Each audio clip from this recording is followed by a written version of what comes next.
So I went to the grocery store with a friend a little bit ago, and when I was there, we got to the cashier, and my friends started talking about politics, and the cashier looked very uncomfortable. They didn't like what my friend was saying. They weren't necessarily opposing, though. They were like, "Oh, yeah, that's cool."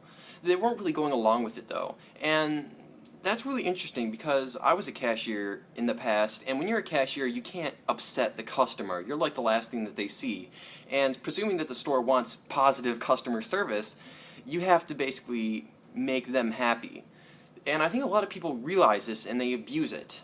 This contributes to the idea that I've noticed that people don't like to have open discussions about their ideas. They just want them circle jerked. It's like what you see on Facebook when someone makes a political post saying, I stand for this or that, and if you try and disagree with them, say, oh, come on, it's Facebook, I'm just expressing myself, I didn't want to have a debate. That's the way people work, though. They don't want to have an open discussion.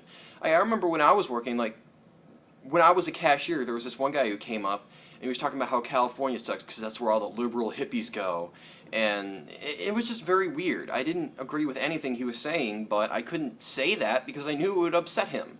That's just the nature of things. I generally in my life don't like talking about politics or anything like that with friends because I disagree with everybody on something. And when you disagree with them, they get upset.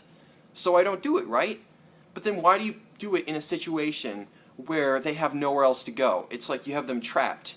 It's like you want them to say yes or yeah, that's cool. You want some positive reaction from them. It's almost like the cashier is being held hostage for you. You can tell them whatever they want and they sort of have to go along with it. I don't understand why that is, though. I've never had a problem with talking to somebody about something where we have a disagreement. I can always talk about things because that's how I learn. That's how I progress as an individual. And I have changed my mind on numerous things. I feel like most people are afraid to do that, though. If you say you disagree on something, they take it as a personal offense. And that's a problem. I don't know how you can counter that, but it just really sucks. And if you do it, don't do it, because it makes you a douchebag.